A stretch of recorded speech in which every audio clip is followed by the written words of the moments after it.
Hello everyone, welcome to this FR revision series, and this is part 2 where we will continue with our discussion on schedule 3. We completed current non-current classification general instructions in part 1 of the revision. Now we will cover up the format of the balance sheet, statement of profit and loss SOKI, साथ ही साथ उसके related notes और disclosures जो हमें देना है.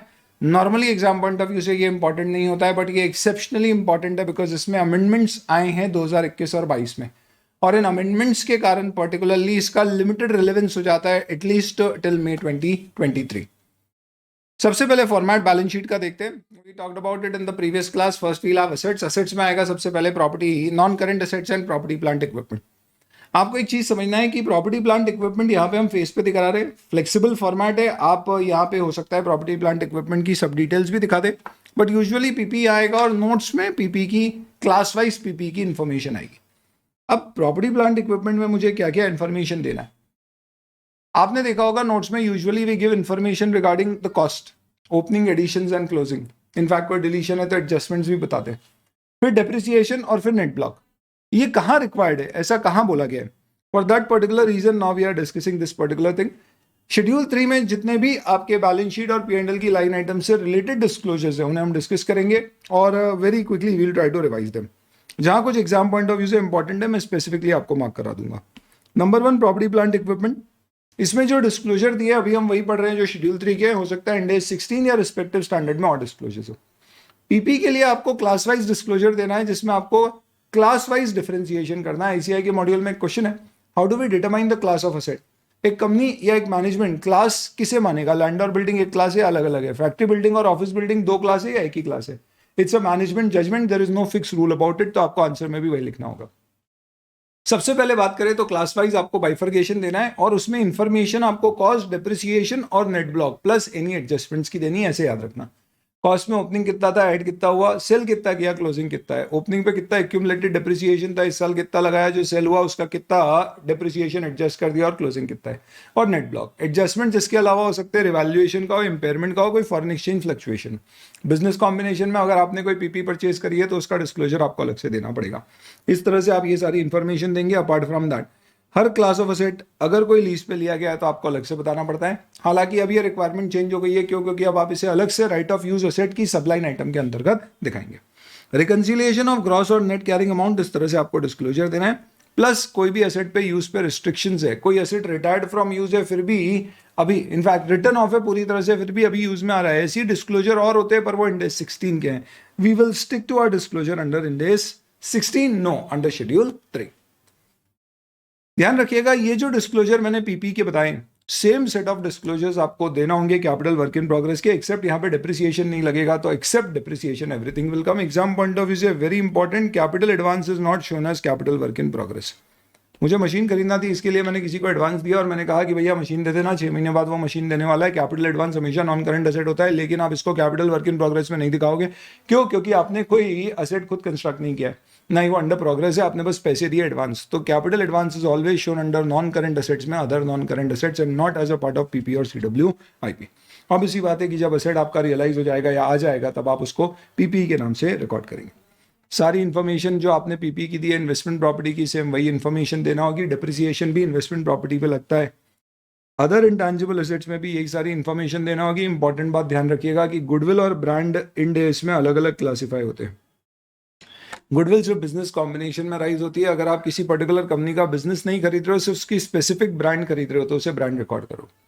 हो सकता है कि आपने एक कंपनी एक्वायर करी जिसकी ब्रांड भी आ गई है और एज सच बिजनेस कॉम्बिनेशन की अकाउंटिंग में आपका पीसी नेट एसेट से ज्यादा रहा, पीसी एनसीआई नेट एसेट्स के कैलकुलेशन में गुडविल आया, तो वो जो बैलेंसिंग फिगर आता है गुडविल, उसे गुडविल दिखाया जाएगा. और आपने अगर उसकी कंपनी को साथ साथ उसकी कोई ब्रांड भी एक्वायर करी है तो उस ब्रांड को आप स्पेसिफिकली अलग से क्या कर सकते हैं, बुक्स में रिकॉर्ड कर सकते हैं, not as a part of goodwill but under other intangible assets.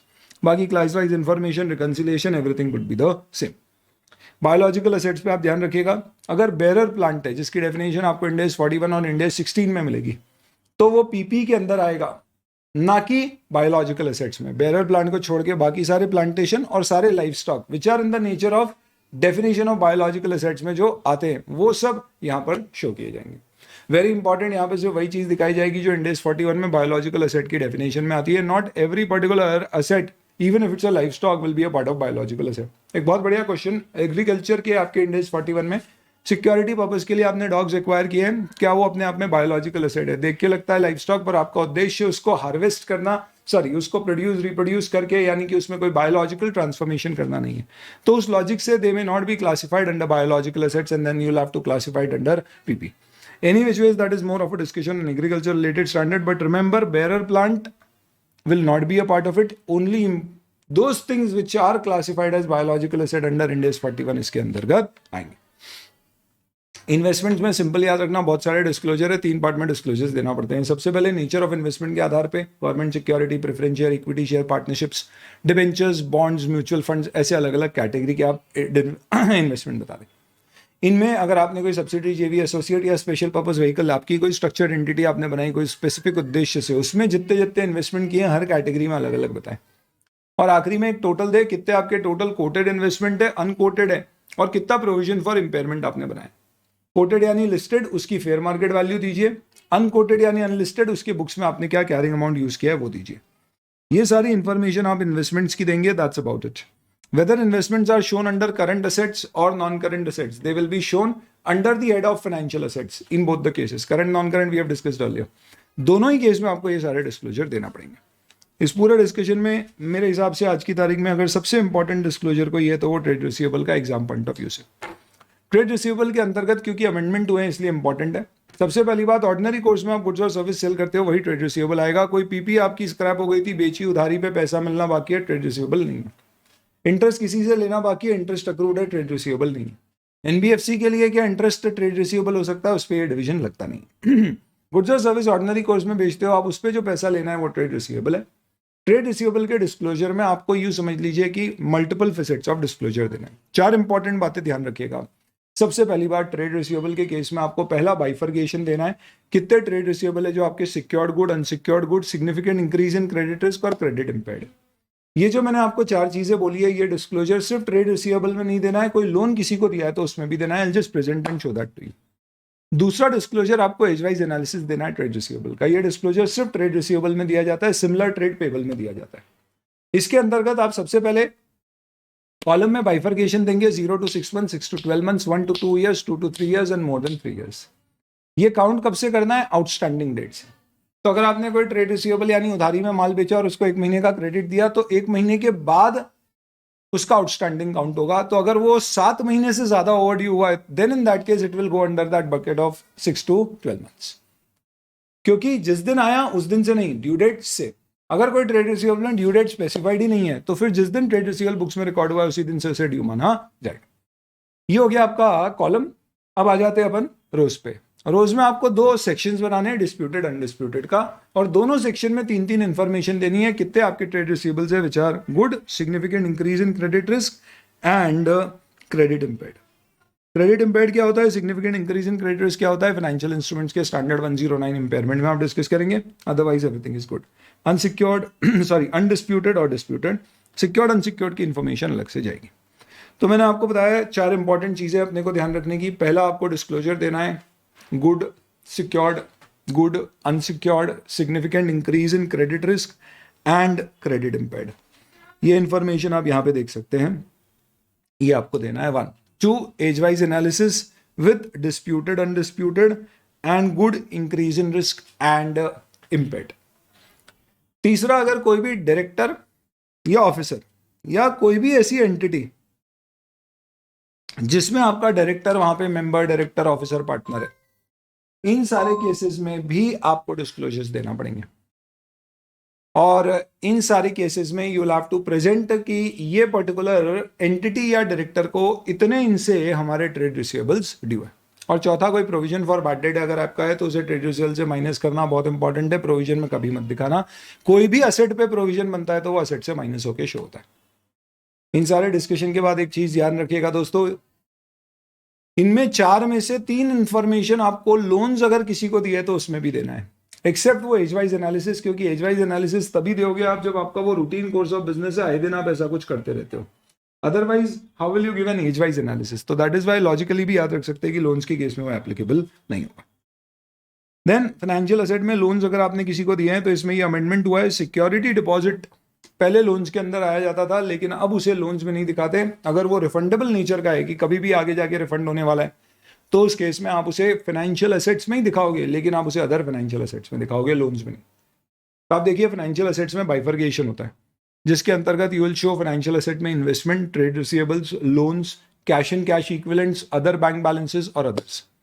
तो यहां पे आपको ध्यान रखना है कि लोन्स में नहीं दिखाना सिक्योरिटी डिपॉजिट, अदर्स में दिखाना है। लोन टू रिलेटेड पार्टी और अदर पार्टी आपको अलग से बताना है।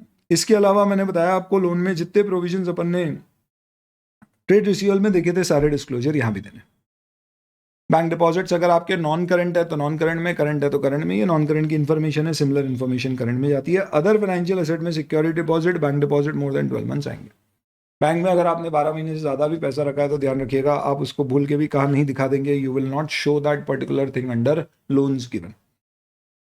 सिक्योरिटी डिपॉजिट अगर रिफंडेबल नहीं है और आगे जाके हमारी सर्विस से एडजस्ट होगा, रेंट डिपॉजिट दिया बोला रिफंड नहीं होगा, आखिरी के आपके रेंट उससे एडजस्ट होंगे, तो फिर वो अपने आप में देखा जाए तो करंट एसेट नहीं हो सकता है कि उस पर्टिकुलर केस में फाइनेंशियल एसेट नहीं है, क्योंकि राइट टू रिसीव कैश नहीं। आप समझते हो फाइनेंशियल एसेट तभी होता है जब आपके पास कैश, इक्विटी शेयर या किसी से कैश और इक्विटी शेयर लेने का राइट है ब्रीफली। तो अगर वो एडजस्ट होने वाला है रेंट से आपके, तो उस केस में आपको उसको अदर नॉन करंट एसेट्स में दिखाना पड़ेगा and not as a part of financial asset. Other non current asset में कैपिटल एडवांस, अदर एडवांस, और अदर एडवांस में हो सकता है आपका सिक्योरिटी डिपॉजिट हो और रिलेटेड पार्टीज और अदर्स, इस तरह से आपको प्रेजेंट करना पड़ेगा। यहाँ पे भी डायरेक्टर ऑफिसर को कोई एडवांस दिया तो बताएं provision for bad debt, usually इसमें होगा नहीं होगा है, तो आपको यहाँ पे भी इसको डिडक्ट करके बताना पड़ेगा। ये आपकी नॉन करंट एसेट की साइड हो गई। अब करंट एसेट्स पे आते हैं, तो करंट एसेट में इन्वेंट्रीज की बात करते हैं। इन्वेंट्रीज में आपको raw material, work in progress, finish goods, stock in trade, ये सब दिखाना है जो as per Ind AS 2 inventory की परिभाषा में आती है। लूज टूल्स भी इसमें आते हैं, याद रखना। इन्वेंट्री इन हैंड और विद थर्ड पार्टी और इन ट्रांजिट अलग से बताना है। स्पेयर पार्ट 12 महीने तक की उसकी ओरिजिनल लाइफ होती है, तो वो यहाँ पे आते हैं, अदरवाइज पीपी माने जाते हैं। अकॉर्डिंगली क्लासिफिकेशन भी ऐसे होगा। वैल्यूएशन का मोड स्टेट करना है, प्लस साथ ही साथ में इंड AS 1 कहता है कि अगर कभी इन्वेंट्री को NRV पे राइट डाउन किया है तो उस केस में आपको उसकी इन्फॉर्मेशन देना है। We will talk about that. Investments current में, नॉन करंट में सेम डिस्क्लोजर है। Trade receivable current non current दोनों में आ सकते हैं, सेम डिस्क्लोजर है। कैश और कैश इक्विवेलेंट में 3 महीने तक के कैश इक्विवेलेंट्स आएंगे as per Ind AS 7, previous lecture में डिस्कस किया था। ब्रेकअप दे दीजिए, बैंक, कैश और cheque in hand and others.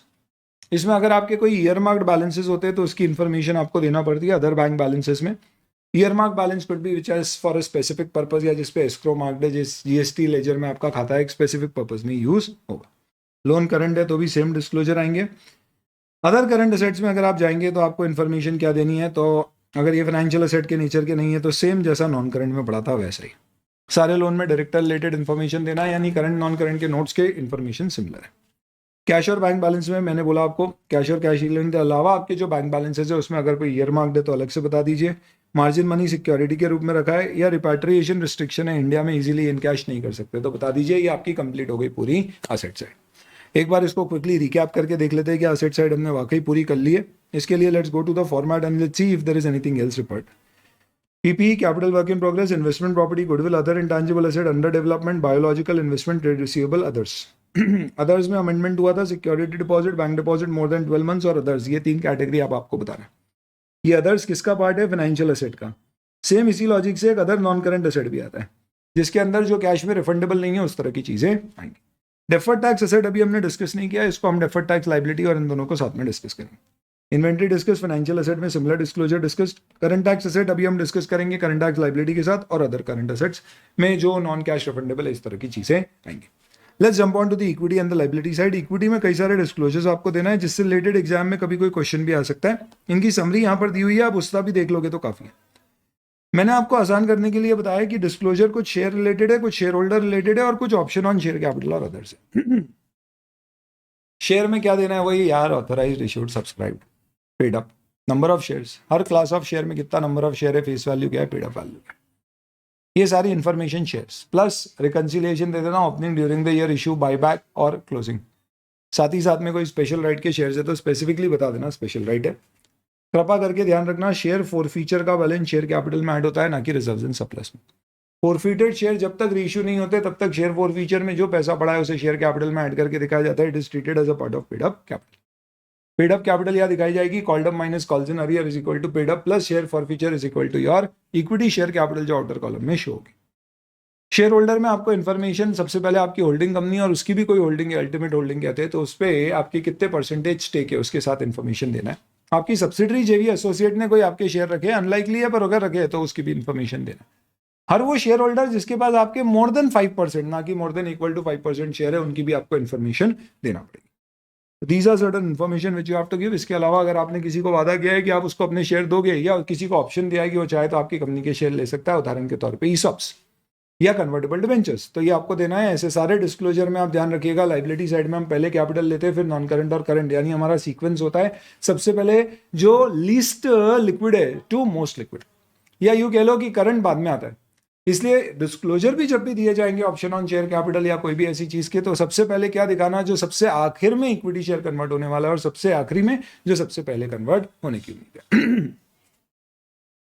For this to nearest conversion date. इसके अलावा आपको अगर कोई बोनस शेयर इशू किया है, share issued for other than cash है, या फिर बायबैक किया है, इस साल नहीं, इस साल या पिछले 5 प्रीसीडिंग फाइव फाइनेंशियल ईयर्स में, तो उसकी डिस्क्लोजर देते रहना। इसमें ध्यान रखना कि share issued for other than cash 2 case में माने जाते हैं।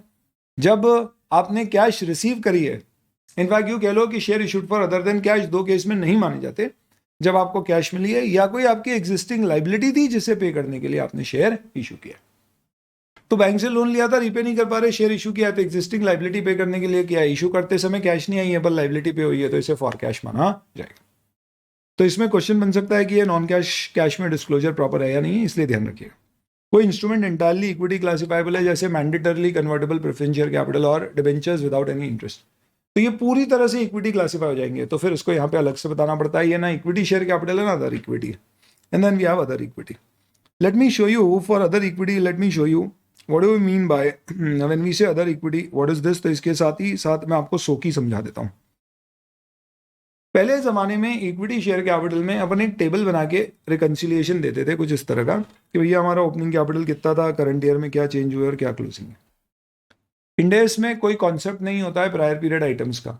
इनफैक्ट इंडेस में ऐसा होता है कि अगर पिछले साल की कोई गलती इस साल मिली है, तो इस साल उसको प्रायर पीरियड में दिखाने की बजाय ओपनिंग बैलेंस ही करेक्ट कर देते हैं और उसे दिखा देते हैं changes due to prior period errors in the opening balance और रीस्टेटेड ओपनिंग बैलेंस। तो लास्ट ईयर 100 का कैपिटल इशू किया था, बुक करना भूल गया, तो क्लोजिंग कैपिटल 900 आ रही थी, एक्चुअल में 1000 थी, तो इस साल दिखाऊंगा opening 900 plus prior period error 100, restated opening 1000 और फिर करंट ईयर के चेंजेस। इक्विटी शेयर कैपिटल में ऐसे चांसेस कम है, पर इनकम एक्सपेंस में हो सकता है। ये प्रेजेंटेशन फॉर्मेट फॉलो किया जाता है, इसको आप इंडेस 8 में देखेंगे। सब में आपको प्रीवियस ईयर देना है, तो ये प्रीवियस ईयर हो गया। जैसे इक्विटी शेयर कैपिटल का दिया है, वैसे इंस्ट्रूमेंट एंटायरली क्लासिफाइबल एज इक्विटी का दोगे। इसके अलावा बाकी सारी चीजें अदर इक्विटी में चली जाएगी। इसमें share application money, pending allotment भी आएगा, शेयर वारंट्स भी आएंगे, कंपाउंड फाइनेंशियल इंस्ट्रूमेंट का इक्विटी कंपोनेंट भी आएगा, और सारे रिजर्व्स एंड सरप्लस आएंगे। रिजर्व्स एंड सरप्लस के बीच में एक दीवार खड़ी करी गई है। ये दीवार किस लिए खड़ी है? यहाँ पे जो रिजर्व्स एंड सरप्लस आते हैं, they are other than OCI. OCI क्या होता है अभी अपन एसपीएल में समझेंगे, पर अपन रिवीजन कर रहे हैं, पहली बार नहीं पढ़ रहे। अदर देन ओसीआई यहाँ पर आएंगे, और ओसीआई वाली सारी चीजें बाद में आएगी, कहीं पे लिखा हुआ नहीं होगा ओसीआई, सिर्फ आपको लिखा हुआ जाएगा fair value gain on equity instrument, fair value gain on debenture instrument, fair value gains on और fair value losses on foreign exchange operation, stuff like that. आप देखिए ये जो पूरा पोर्शन है, दिस इज एक्चुअली इन सब का total आपका रिजर्व्स एंड सरप्लस है। हालांकि ये यहाँ पे दीवार खड़ी कर दी है, पर है ये भी सब रिजर्व्स एंड सरप्लस का पार्ट, पर ये अलग से दिखते हैं। पर अदर इक्विटी में रिजर्व्स एंड सरप्लस के अलावा शेयर वारंट आ सकते हैं, कंपाउंड फाइनेंशियल इंस्ट्रूमेंट का इक्विटी कंपोनेंट आ सकता है, और share application money, pending allotment आ सकता है। इन सब में आपको इन्फॉर्मेशन देना होती है opening, restatement in opening due to any prior period errors, और रीस्टेटेड ओपनिंग। फिर जो इस साल के आपके पीओआरएल में इनकम आई है, टोटल कॉम्प्रिहेंसिव इनकम, प्रॉफिट और लॉस आपका रिटेन्ड अर्निंग में चले जाएगा। पीओआरएल को यार रिटेन्ड अर्निंग कहते हैं। और बाकी ओसीआई की सारी आइटम आपके रिस्पेक्टिव कॉलम्स में चली जाएंगी, जहां जहां से भी वो रिलेट करती है, और इससे टोटल कॉम्प्रिहेंसिव इनकम आ जाएगी। कोई डिविडेंड पे किया, रिटेन्ड अर्निंग से माइनस कर देंगे। कोई ट्रांसफर टू रिटेन्ड अर्निंग या फ्रॉम रिटेन्ड अर्निंग हुआ है, तो वो सारे यहाँ पे बता देंगे। और बैलेंस क्लोजिंग, ये बैलेंस शीट में इसका जो टोटल है वो चले जाएगा under the head of other equity. इस तरह से अदर इक्विटी का आपका प्रेजेंटेशन होगा। हैविंग सेड और talked about this particular presentation और format, now let's see in this format what do we mean by reserves and surplus, और reserves and surplus में क्या क्या डिस्क्लोजर्स देना होते हैं उसके बारे में थोड़ी सी चर्चा। तो other equity would include all these things. I am now only talking about reserves and surplus, and this is important. कुछ रिजर्व्स एंड सरप्लस आपको स्पेसिफिकली बोला है देना है, जैसे capital reserve, security premium, general reserves, in fact कोई भी other reserves है आपके, तो इसके अलावा कैपिटल रिडम्पशन रिजर्व भी हो सकता है, शेयर बेस्ड पेमेंट के भी रिजर्व हो सकते हैं, कोई दिक्कत नहीं है, सारे रिजर्व आप शो कर दीजिए। ये कहा गया है कि कोई भी नए रिजर्व्स आप जो दिए गए फॉर्मेट में उसके अलावा दिखाते हो तो आपको उसका नेचर और पर्पस बताना पड़ेगा। भैया क्यों बनाया, क्या पर्पस के लिए, और नेचर क्या है, कैपिटल या रेवेन्यू। नेचर ऑफ रिजर्व दो तरह के होते हैं, रेवेन्यू और कैपिटल। कई लोग बोलते हैं जो प्रॉफिट्स पीओरएल में जो प्रॉफिट आए उससे बने वो रेवेन्यू, बाकी कैपिटल। ऐसा नहीं, जिससे डिविडेंड बांट सके वो रेवेन्यू, नहीं बांट सके कैपिटल। जैसे आरबीआई बोलता है हर एनबीएफसी को अपने प्रॉफिट्स का 20% ट्रांसफर करना पड़ेगा स्टैट्यूटरी रिजर्व में, सपोज 20%, बैंक्स में 25%। तो जो प्रॉफिट आया है आपका इस साल, प्रॉफिट आफ्टर टैक्स, उसका 25% आप रिजर्व में ट्रांसफर करोगे, तो ये रिजर्व बना आपके प्रॉफिट से, पर ये स्टैट्यूटरी रिजर्व है, इससे डिविडेंड नहीं बटेगा, ये कैपिटल नेचर रिजर्व है। तो सारे जिससे डिविडेंड बढ़ते हो रेवेन्यू, बाकी सारे capital. Capital redemption reserve, security premium, ये सब कैपिटल नेचर रिजर्व है। Revaluation reserve, share based payment reserve, सब कैपिटल नेचर रिजर्व है। Revenue reserve primarily general reserve और रिटेन्ड अर्निंग या डिविडेंड इक्वलाइजेशन रिजर्व हो सकते हैं। ध्यान रखिएगा रिजर्व और प्रोविजन में क्या फर्क होता है। कोई नॉन एग्जिस्टिंग लाइबिलिटी के लिए आप बनाते हो तो प्रोविजन है, कोई लाइबिलिटी नॉन नहीं है पर आपको डर है कभी आ गई तो उसके लिए बनाओगे तो रिजर्व। उदाहरण के तौर पे अगर आपको पता है कि वर्कमैन की फैक्ट्री में डेथ हुई है, पैसे देने पड़ सकते हैं, तो प्रोविजन बनाओ। आपको लगता है बहुत रिस्की बिजनेस है हमारा, कभी कोई वर्कमैन की डेथ हो गई तो अभी से पैसे इकट्ठे करके रखते हैं, खूब सारे देना पड़ेंगे तब नहीं हुए तो आप फ्यूचर कंटिजेंसीज के लिए बना रहे हो, ये रिजर्व है। प्रोविजन आपके प्रॉफिट्स निकलने से पहले बनेगा, रिजर्व्स आपके प्रॉफिट्स के बाद आएगा। रिजर्व्स सोकी में ट्रांसफर के फॉर्म में दिखेगा, provision P or L statement of profit and loss में एक्सपेंस दिखेगा। प्रोविजन हो या रिजर्व, अगर आपने जो प्रोविजन रिजर्व बनाया है, इससे होता ही है दोस्तों कि आप अपनी बुक्स में प्रॉफिट कम कर देते हो या आपने रिटेन्ड अर्निंग फ्री रिजर्व्स कम कर देते हो, जिस कारण से आपके बुक्स में कैश तो बढ़ गई, आपकी एसेट बढ़ गई, पर वो आउटफ्लो होने से बच गई। अगर आप चाहते हो कि जितने का प्रोविजन या रिजर्व बनाए सेम उतना पैसा आप कोई एक स्पेसिफिक इन्वेस्टमेंट में डाल के रख देते हो, ताकि आगे जब भी जरूरत पड़े आप उसको यूज कर सकते हो उस स्पेसिफिक पर्पस के लिए जिसके लिए आपने वो प्रोविजन रिजर्व बनाया था। तो फिर उस रिजर्व और प्रोविजन की बजाय उसके सामने फंड नाम लिखते हैं। तो प्रोविजन फॉर डेप्रिसिएशन की जगह डेप्रिसिएशन फंड हो जाएगा। अगर आप जितना डेप्री लगा रहे हो उतना कैश निकाल के कहीं सेफ इन्वेस्टमेंट में इन्वेस्ट कर रहे हो कि जब मशीन रिप्लेस करनी होगी तो उस इन्वेस्टमेंट को बेच के पैसे लेंगे और उससे मशीन खरीदेंगे। आपने रिजर्व फॉर वर्कमैन कॉम्पनसेशन या ग्रेचुटी रिजर्व बनाया और उसका स्पेसिफिक पैसा कहीं इन्वेस्ट कर दिया है, तो फिर उस ग्रेचुटी रिजर्व को ग्रेचुटी फंड का नाम दे देना। ढेर प्रकार के आपके रिजर्व्स हो सकते हैं, इन सारे रिजर्व्स को आप शो करिएगा और इनमें बेसिकली ये ध्यान रखिएगा कि पीएनएल का क्रेडिट बैलेंस को यूजुअली रिटेन्ड अर्निंग कहा जाता है। आईसीआई के मॉड्यूल में कई जगह आपको जहाँ पे एडजस्टमेंट दिए जाते हैं रिजर्व से, सिर्फ रिजर्व डेबिट कर देते हैं, नेचर नहीं बताते। इनफैक्ट आप पूरे इंडेस में पढ़ोगे और कहीं भी इंडेस में किसी चीज़ को रिजर्व से डालना है, एडजस्ट करना है, तो नॉर्मली क्या बोलते थे, this will be adjusted through equity. फिर आप सोचते रहो इक्विटी में शेयर कैपिटल या रिजर्व, तो वो रिजर्व ही होगा। कुछ चीज़ें ध्यान रखिएगा, debit balance of profit and loss अगर कुछ होता है तो उसको रिजर्व से माइनस करके दिखाया जाता है, यानी रिजर्व एंड सरप्लस माइनस में भी आ सकता है। हो सकता है मेरी बुक्स में कैपिटल रिजर्व 10 लाख का और डेबिट बैलेंस पीएनएल का -15 लाख है, तो मैं दोनों रिजर्व एंड सरप्लस के अंदर ही दिखाऊंगा, आउटर कॉलम में -5 लाख दिखेगा। इसका मतलब ये नहीं है कि ये सेट ऑफ हो गया। सेट ऑफ होता तो फिर मैं कैपिटल रिजर्व 0 और पीएनएल का डेबिट बैलेंस 5 लाख दिखाता। सेट ऑफ नहीं हुआ है, एक प्लस एक माइनस है आउटर कॉलम में टोटल। नॉर्मली अगर आपके पीएनएल में डेबिट बैलेंस है तो उसको जनरल रिजर्व से सेट ऑफ कर देना चाहिए। कोई भी क्वेश्चन में अगर आपको इन्फॉर्मेशन दी जाती है और बोला जाता है, आपको लगता है कि उसमें रिजर्व से एडजस्टमेंट करना है, तो आप एग्जाम में सिर्फ रिजर्व लिखते हैं। रिटेन्ड अर्निंग एज सच लिखने की जरूरत नहीं है, बैलेंस शीट में प्रेजेंट करने के काम बस आती है। जनरल रिजर्व से चीजें एडजस्ट करना चाहिए क्या, टेक्निकली शेयर होल्डर अप्रूवल से रिजर्व में पैसा डाला जा सकता है, निकाला जा सकता है बियॉन्ड द लिमिट, इसलिए जनरल रिजर्व शब्द यूज नॉर्मली जर्नल एंट्रीज वगैरह टाइप के क्वेश्चन में नहीं करते हैं। चलिए, तो this is all basically with respect to your reserves and surplus and SOKI, and then let's come on to the liability side, non-current liabilities. Current non current दोनों liability में सिर्फ 4 आइटम्स होती हैं। फाइनेंशियल लाइबिलिटीज, एक तरफ deferred tax liability, दूसरी तरफ current tax liability, long term provision, short term provisions और अदर्स, खत्म। सबसे बड़ा इसमें लाइन आइटम होगा फाइनेंशियल लाइबिलिटी। उसके अंदर वापस से 4 लाइन आइटम्स होती हैं। बोरिंग्स, लीज लाइबिलिटी अब एक अलग से आपकी लाइन आइटम हो गई है, पहले इसे बोरिंग में दिखाते थे, अब इसे 1A दे दिया है, लीज लाइबिलिटी। तो boring, lease liability, trade pebbles और अदर्स।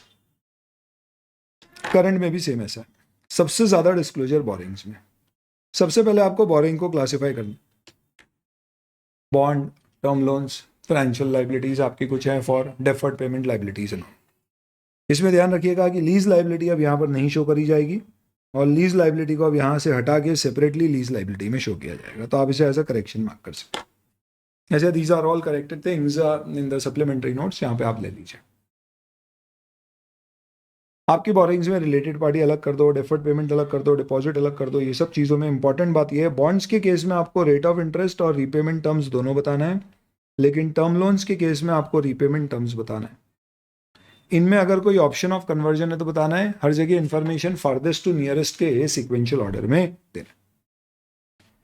सिक्योर्ड अनसिक्योर्ड की इन्फॉर्मेशन भी दोगे आप, तो एक क्लास वाइज बता दिया, एक सिक्योर्ड अनसिक्योर्ड दे दिया और एक डायरेक्टर वाला। जैसे अपन लोन देने में ये सब देख रहे थे ना, सिक्योर्ड अनसिक्योर्ड, वहां पे फिर एक एज वाइज था, नेचर वाइज, एज वाइज, तो यहाँ पे भी एक नेचर वाइज हो गया, सिक्योर्ड अनसिक्योर्ड हो गया, डायरेक्टर हो गया। बॉन्ड डिवेंचर में क्या इन्फॉर्मेशन देना है वो मैंने बता दिया। कोई भी आपके पास अगर पावर टू रोल ओवर या रीइश्यू ऑफ बॉन्ड एक्सटेंशन है तो वो भी बता देना। रीपेमेंट लोन्स आपको टर्म लोन की, बॉन्ड्स की, दोनों की बतानी है, और अगर कोई डिफॉल्ट हुआ है बैलेंस शीट डेट पे तो उसे बताना जरूरी है।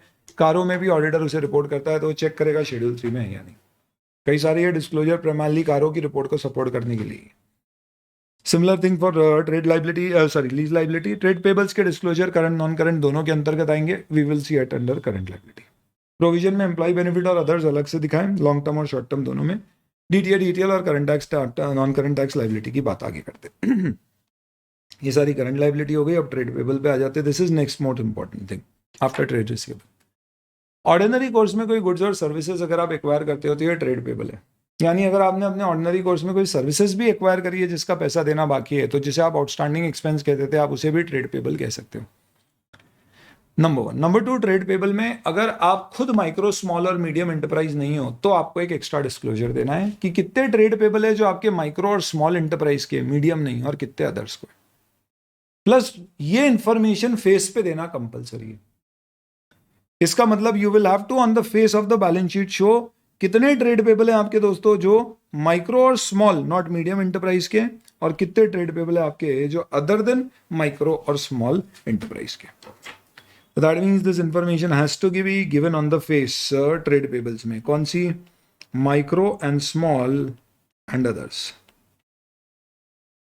नॉर्मली कोई भी इंफॉर्मेशन मांगी गई है तो अनलेस एंड अनटिल स्पेसिफिकली कहीं कहा जाए कि भैया आप इसको फेस पे दीजिए, जरूरी नहीं होता है, पर ये फेस पे देना अनिवार्य है, ऐसा स्पेसिफाइड है। चलिए, यहाँ पे आपको लिखा हुआ मिलेगा। इसके अलावा अगर आप माइक्रो स्मॉल मीडियम एंटरप्राइज नहीं हो तो माइक्रो स्मॉल मीडियम एंटरप्राइज के साथ आप डीलिंग करते हो तो उसको आपको ड्यू डेट पे पैसा देना है।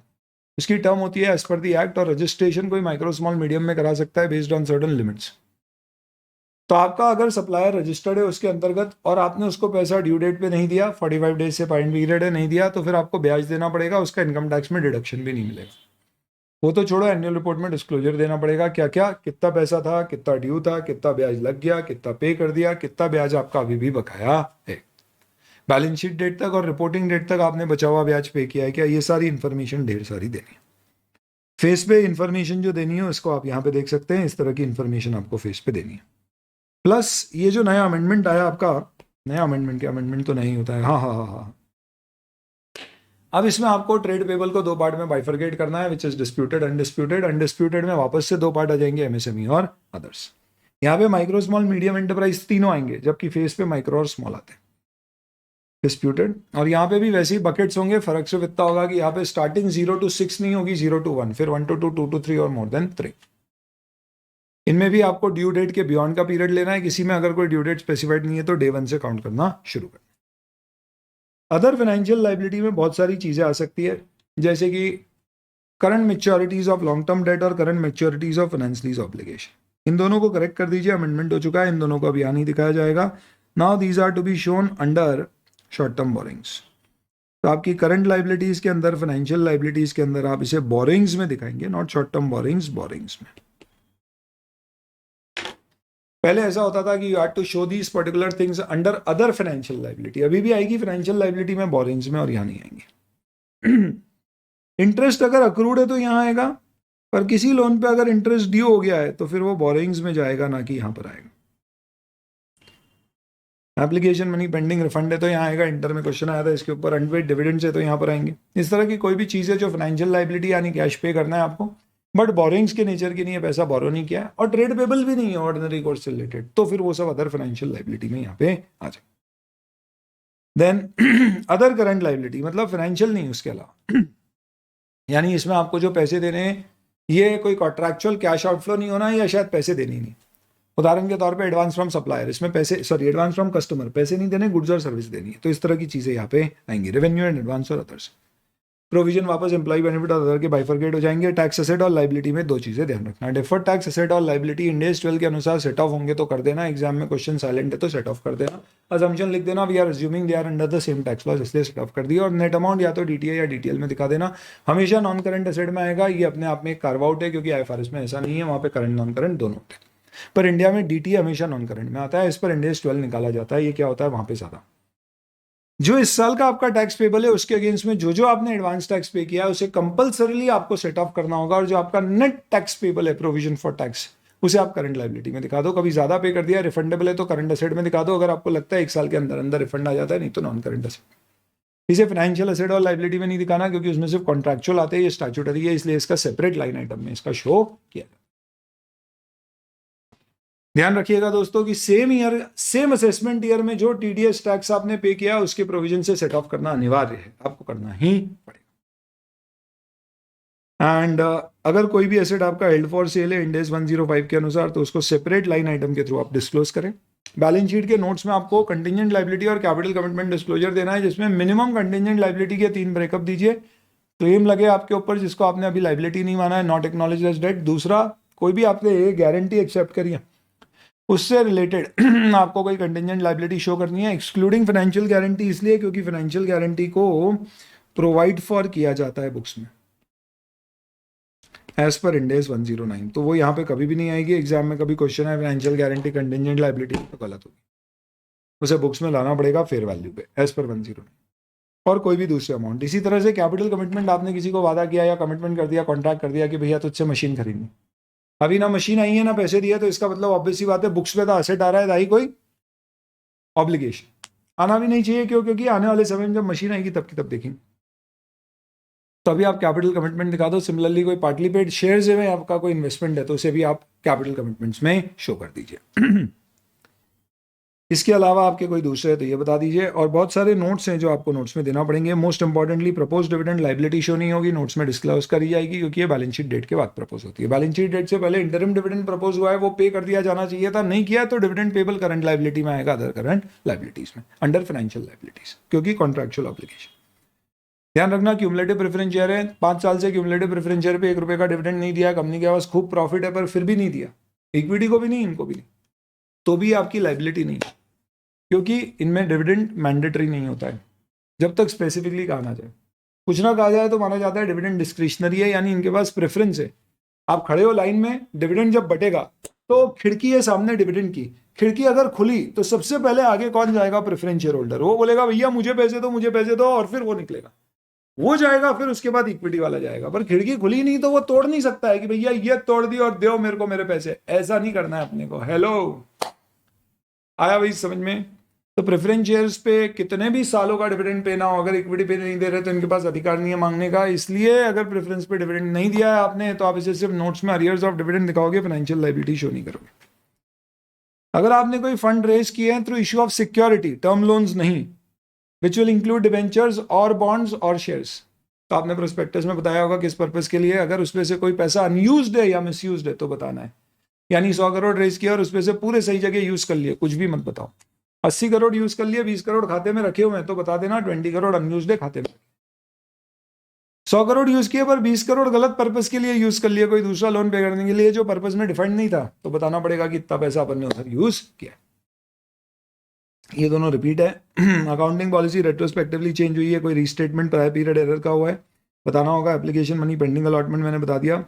प्रेफरेंस शेयर हो सकता है लाइबिलिटी क्लासीफाई, हो सकता है इक्विटी क्लासीफाई हो, वो एज पर फाइनेंशियल इंस्ट्रूमेंट होगा, उसके अकॉर्डिंगली क्लासिफिकेशन करना। कंपाउंड इंस्ट्रूमेंट्स आप 109 में पढ़ेंगे, उसका equity component will be shown under other equity, liability component under financial liability, under borings, financial liability borings. Regulatory deferral course में नहीं है और ये कई सारे नए अपडेट्स में आपको डिस्क्लोजर्स देना है जिसका ओपन ऐड कर। ट्रेड रिसीवल में बताया था 4 डिस्क्लोजर है। एक जो लोन्स इन एडवांस में नहीं देना है वो था आपका एज वाइज एनालिसिस। सेम उस लॉजिक पे लोन्स इन एडवांस पे अब आपको एक एक्स्ट्रा डिस्क्लोजर देना है। आप देखो, अपन ने एक देखा था कि अपने को एज वाइज एनालिसिस देना,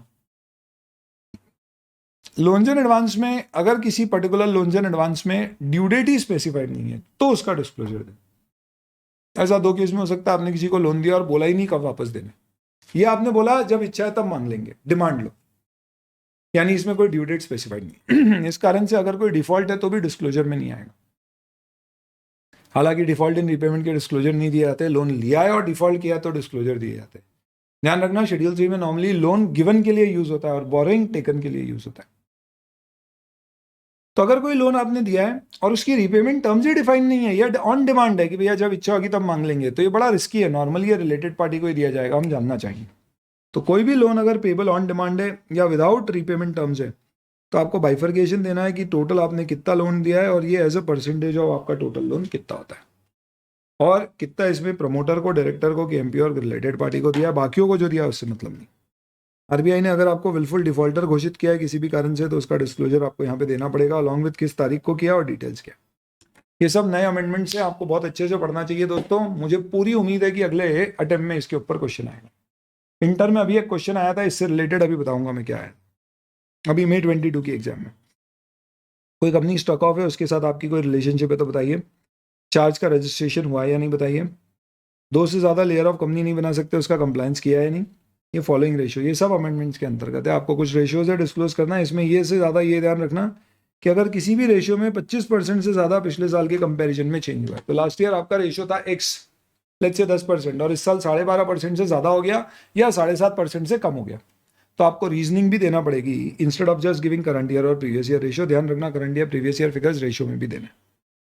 इसके अलावा ये आप ऑडिट में भी पढ़ते हैं, अगर आपको पैसे मिले, ये क्या है बेसिकली इंटरमीडियरी वाला फंडा है, ऑडिट में भी, इनफैक्ट ऑडिट में ज़्यादा पढ़ते हैं। इसका मतलब क्या है इंटरमीडियरी का, आप समझो। लेट्स से फॉर एग्जांपल मैं ये कहता हूँ कि यार मुझे क्या है, स्वीटी से बात करने की बड़ी चाहत है, स्वीटी स्वीटी स्वीटी तेरा प्यार चाहिदा, बट मुझे लगता है कि यार मैं स्वीटी से डायरेक्ट बात करूंगा तो मामला बिगड़ सकता है, फॉर द सिंपल रीजन कि उसने कभी मना कर दिया या कभी संकोच में मना कर दिया या ऐसा कुछ टाइम चाहिए उसको और उसको एकदम सामने हो तो टाइम नहीं मिला। I don't want to speak to sweetie sweetie sweetie directly. आप बताइए, अगर आपको स्वीटी से डायरेक्टली बात नहीं करना है तो आप क्या करोगे? जीवन में मुश्किलें आपने खुद की अपनी बढ़ाई है, आप बेवजह एक ट्रायंगल क्रिएट करोगे, यानी आप स्वीटी से डायरेक्ट जाके बात करने की बजाय स्वीटी की फ्रेंड के पास जाओ, इसका नाम है वाईटी। मैं वाईटी के पास गया और मैंने बोला, ओए सफेदी की झंकार, टाइड उजाला, चमत्कार सुनो। स्वीटी ये अपनी दोस्त है, बढ़िया, इसे फ्रेंडली है। हमने बोला यार सुन, स्वीटी से बात करना है। उसने बोला यार फाइनली। मैंने बोला मतलब? उसने बोला इतने समय से तू घूर रहा था, मेरे को तो मालूम था तेरे को बात ही करनी, करता क्यों नहीं जाके? मैंने बोला नहीं हो पाएगा, हम तुझे बोलना चाहते हैं, तू कर। तो इस केस में क्या हो गया दोस्तों, हमें बात करना है स्वीटी से, लेकिन हमने किससे करी? वाईटी से। ये वाईटी कौन हो गई है? इंटरमीडियरी। सेम इसी तरह से आपको पैसा लगाना है इस कंपनी में। हो सकता है ये पर्टिकुलर कंपनी क्या है, दुबई की कंपनी, हो सकता है ये पर्टिकुलर कंपनी क्या है, बॉलीवुड की कंपनी। हम नहीं चाहते लोगों को दिखाना कि अपन ने कोई मूवी में पैसा लगाया। क्यों? क्योंकि हो सकता है मूवी कश्मीर फाइल टाइप्स की मूवी है, हो सकता है ये मूवी कोई ऐसी कम्युनल मूवी है, जो भी रीजन। तो मुझे ऐसा लगता है कि I am not saying Kashmir file communal है, but I am just saying कि ऐसा कोई कारण से मैं चाहता हूं कि यार मेरा डायरेक्टली उस पर स्टेक ना दिखे, तो मैं इसमें पैसा नहीं लगाना चाहता डायरेक्टली। तो मैं क्या करूंगा, मैं इस कंपनी को पैसा दूंगा और बोलूंगा तो इसमें लगा दे। तो I am giving this money to him with an understanding that this company is going to pay to him. इसे कहते हैं इंटरमीडियरी, इसे कहते हैं इन्वेस्टर, इसे कहते हैं अल्टीमेटली बेनिफिशियरी।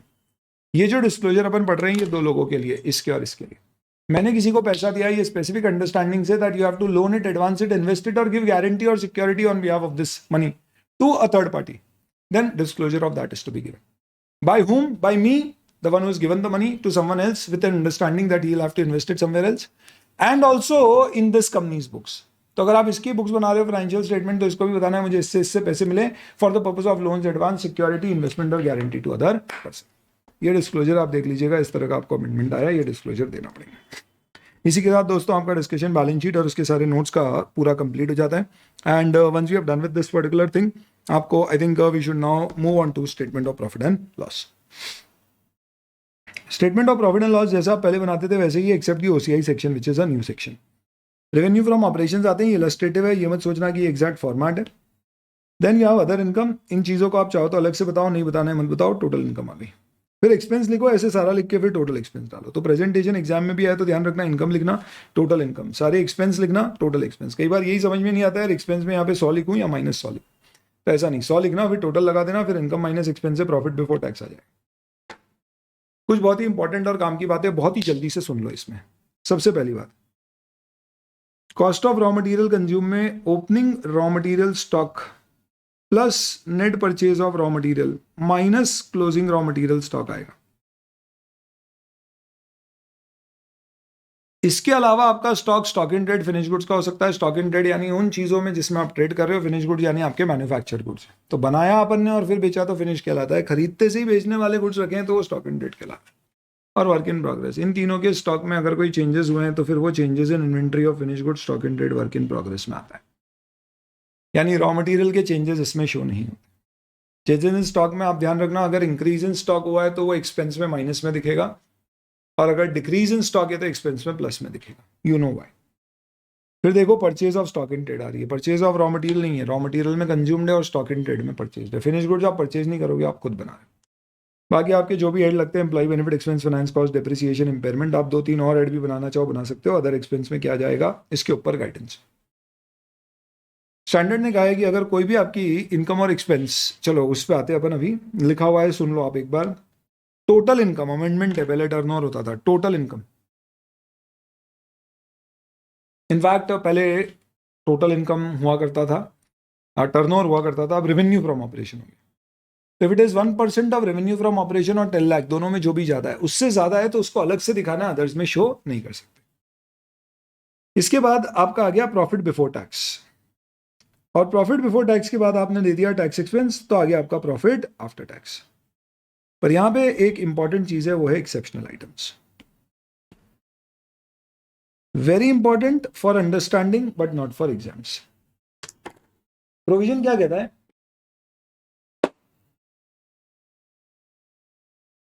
सबसे पहली बात, एक्सेप्शनल आइटम शब्द कहीं पे यूज नहीं किया गया। इस शब्द को एएस शेड्यूल 3 जो 2012 से पहले होता था उस पर यूज किया जाता था, और एएस में इसको समझाया जाता था ये क्या होता है। वो प्रथा आज तक चली आ रही है, और आज भी आप टीसीएस की बैलेंस शीट देखोगे 2022 की, तो उसमें भी एक्सेप्शनल आइटम पीएडएल के फेस पे दिखेगी। तो भले ही ये डेज पे कहीं ये टर्म कॉइन नहीं है, शेड्यूल 3 में नहीं है, फिर भी दिखते को मिलती है। इंडेक्स 1 कहता है कि कोई भी आइटम मटेरियल है जिससे आपको लगता है कि उसे अलग से डिस्क्लोज करना चाहिए for better understanding of users, तो आप उसे अलग से डिस्क्लोज कर दें। उदाहरण के तौर पे आइटम्स लाइक एनी प्रॉफिट और loss on sale of investments, PP और करंट एसेट्स, कोई लिटिगेशन क्लेम के सेटलमेंट में मेजर नुकसान, इन्वेंट्री को कॉस्ट से नीचे पे लेके आता, एनआरवी पे लादा और लॉस बुक करता, क्योंकि ये बिजनेस से रिलेटेड है पर एक्सेप्शनल है, रेकरिंग नहीं है। एएस 5 की डेफिनेशन के अनुसार वो कहते थे कि किसी चीज का नेचर, साइज, इंसिडेंस इतना मटेरियल है कि यूजर्स को अलग से बताना है, तो उसे एक्सेप्शनल का। तो आज की तारीख में आईसीआई का क्लैरिफिकेशन है कि अगर कोई चीज मटेरियल है और उसका इंपैक्ट इतना सिग्निफिकेंट है कंपनी के ऊपर कि यूजर को अलग से बताना चाहिए, तो उसे एक्सेप्शनल बताओ। एक्सेप्शनल आइटम को फेस ऑफ पीएनएल में प्रॉफिट बिफोर टैक्स के बाद और फिर टैक्स एक्सपेंस माइनस करके प्रॉफिट आफ्टर टैक्स बताओ। ध्यान रखना, एएस में एक्स्ट्राऑर्डिनरी भी होता था, इंडेस में एक्स्ट्राऑर्डिनरी का कोई कॉन्सेप्ट नहीं है, प्रायर पीरियड का कोई कॉन्सेप्ट। ये आपका एक्सेप्शनल हो गया। उसके बाद में आपके प्रॉफिट्स आ गए कंटिन्यूइंग ऑपरेशन के। एक और इंपॉर्टेंट चीज यहाँ पे सुन लीजिए, अगर कोई डिसकंटिन्यूड ऑपरेशन है तो उसका कोई इनकम एक्सपेंस ऊपर दिए गए इनकम एक्सपेंस में नहीं आएगा। यानी आप समझ लीजिए, उदाहरण के तौर पे हमारी कंपनी ने हमारे कंटिन्यूइंग ऑपरेशन से 100 करोड़ कमाए और डिसकंटिन्यूड ऑपरेशन से इस साल 2 करोड़ कमाए, तो उसका टोटल रेवेन्यू हो गया 102 करोड़ का, तो यहाँ पे रेवेन्यू 100 ही दिखाएगी। ऐसे ही खर्चों में भी सिर्फ कंटिन्यूइंग आएंगे, डिसकंटिन्यूड का सिर्फ नोट्स में इनकम एक्सपेंस आएगा, और उसका जो नेट प्रॉफिट है बस वो प्रॉफिट बिफोर टैक्स और उसका टैक्स एक्सपेंस और प्रॉफिट आफ्टर द ईयर। तो ये डिसकंटिन्यूड का profit before tax, profit after tax और टैक्स एक्सपेंस आ गया। लेट्स से ये कंटिन्यूइंग का यहाँ पर आ गया, और ये जो कंटिन्यूइंग और डिसकंटिन्यूइंग का मिक्स होगा, इसे प्रॉफिट और लॉस फॉर द पीरियड कहा जाएगा। यहाँ पे आपका पीओरएल सेक्शन खत्म होता है, इसे बोलते हैं, ये पीओरएल सेक्शन है इसके ऊपर। इसके बाद में ओसीआई सेक्शन शुरू होता है, हालांकि कहीं पे भी ऐसी हेडिंग नहीं देना। ओसीआई सेक्शन में दो आइटम्स होती है, नॉन रिक्लासिफाइबल और रिक्लासिफाइबल। ज़्यादा डिटेल आप समझेंगे इसको जब आप पढ़ेंगे इंड एस एट या फाइनेंशियल इंस्ट्रूमेंट। नॉन रिक्लासिफाइबल में रियलाइज होने पे इसको ट्रांसफर नहीं करते पीओरएल में, सीधे सोकी में ट्रांसफर करते उस हेड ऑफ ओसीआई इनकम से रिटेन्ड अर्निंग्स। और रिक्लासिफाइबल में जिस साल रियलाइज होता है यहाँ से ट्रांसफर किया जाता है पीओरएल में। टीसीआई पे उसका कोई इंपैक्ट नहीं होता, यहाँ गेन था तो माइनस होके पीओरएल में प्लस होगा, अभी तक का लॉस था तो यहाँ प्लस होके पीओरएल में माइनस होगा। कौन सी चीजें ओसीआई में पीओरएल रिक्लासिफाइबल में जाएगी और कौन सी non reclassifiable? Before I come to that, total comprehensive income हालांकि ऑप्शनल है, आप नहीं भी देंगे तो चलेगा। और ईपीएस आपको बताना है बेसिक और डाइल्यूटेड। अगर डिसकंटिन्यूड ऑपरेशन है तो 6 ईपीएस आएंगे, 3 बेसिक 3 डाइल्यूटेड, कंटिन्यूइंग, डिसकंटिन्यूड और ऑल ऑपरेशन। लेकिन डिसकंटिन्यूड ऑपरेशन नहीं है तो 1 बेसिक और 1 डाइल्यूटेड फ्रॉम ऑल ऑपरेशन। ये आपको सारी इंफॉर्मेशन देना है with respect to profit and loss statement. In fact ये बातों ही बातों में P&L स्टेटमेंट आपका फॉर्मेट हो गया, इसका डिस्कशन अपन ने देख लिया। इससे रिलेटेड कुछ बातें सुन लो। रेवेन्यू फ्रॉम ऑपरेशन में क्या क्या आता है? Sale of goods, sale of services, other operating income और सेक्शन 8 कंपनी है then in that case grants और डोनेशन। हमने देखा था उस पर भी शेड्यूल 3 लगता है। पहले सेक्शन को अपन प्रॉफिट और लॉस बोलते हैं, दूसरे को अदर कॉम्प्रिहेंसिव इनकम बोलते हैं। सेक्शन 8 कंपनी नॉमेनक्लेचर बदल सकते हैं। फाइनेंस कॉस्ट में क्या आएगा, अदर इनकम में क्या आएगा, ये नॉर्मली चीज़ है। यहाँ पे आ गया वो चीज़ें जो नॉर्मली क्लासीफाई नहीं होती है और वो चीज़ें जो क्लासीफाई होती है, हालांकि रिस्पेक्टिव इंडेज बताएं। बेसिक ध्यान रख लेना, अगर आपने इन्वेस्टमेंट डिवेंचर्स में करा है, डेट सिक्योरिटी में, फॉरेन एक्सचेंज ऑपरेशन के कोई आपके गेन और लॉस है, तो ये गेन लॉस ओसीआई आर में जाते हैं रिक्लासिफाइबल। पर इक्विटी में इन्वेस्टमेंट किया और ऑप्ट किया, उसको फेयर वैल्यू पे मेजर करना, पर पीओरएल में नहीं डालना। या आपने एम्प्लॉय बेनिफिट के लिए, ग्रेचुइटी वगैरह के लिए स्पेसिफिकली कहीं पैसा लगाया है और उस इन्वेस्टमेंट में जो आपने एम्प्लॉय के लिए उसके बिहाफ पे नहीं, उसके लिए किया था ताकि आप ग्रेचुइटी पे कर सको, वो इन्वेस्टमेंट में कोई गेन लॉस हुआ है, तो ये दोनों गेन लॉस आपके कहाँ जाएंगे? OCI NR. रिवैल्यूएशन का जो सरप्लस है वो ओसीआई एनआर में जाता है। जेवी एसोसिएट में कोई ओसीआई एनआर या आर में इनकम गई है तो जब उसको अपन अपना शेयर लेते हैं, क्योंकि वहाँ पे अपन से प्रॉफिट शेयर लेते हैं, तो उस पर जहाँ गया है वो हमारे यहाँ पे भी वहीं पे आएगा। हेजिंग से रिलेटेड कैश फ्लो हेज है तो फिर वो ओसीआई आर में जाता है। We'll come to that in respective standard. इसके अलावा आपको नोट्स में एम्प्लॉय बेनिफिट एक्सपेंस में ब्रेकअप देना है, डेप्रिसिएशन, अमोर्टाइजेशन। कोई भी इनकम और एक्सपेंस जो 1% ऑफ रेवेन्यू फ्रॉम ऑपरेशन और 10 लाख दोनों में जो भी ज़्यादा है उससे ज़्यादा है, मोर देन इक्वल टू नहीं है, मोर देन। तो आपकी कंपनी का टर्नओवर 1 करोड़ है तो उसका 1%, 1 लाख और 10 लाख दोनों में क्या जाता है? 10 लाख। तो कोई भी खर्चा है इनकम 10 लाख से ज़्यादा है तो उसको अलग से दिखाइए, फेस या नोट्स कहीं पर भी, पर अदर एक्सपेंस या अदर इनकम में मत जोड़ना। पर अगर आपकी कंपनी का टर्नओवर 100 करोड़ है तो 1 करोड़ और 10 लाख दोनों में ज़्यादा 1 करोड़ है तो 1 करोड़ से ऊपर का कोई खर्चा है या इनकम है तो उसको अलग से दिखाना।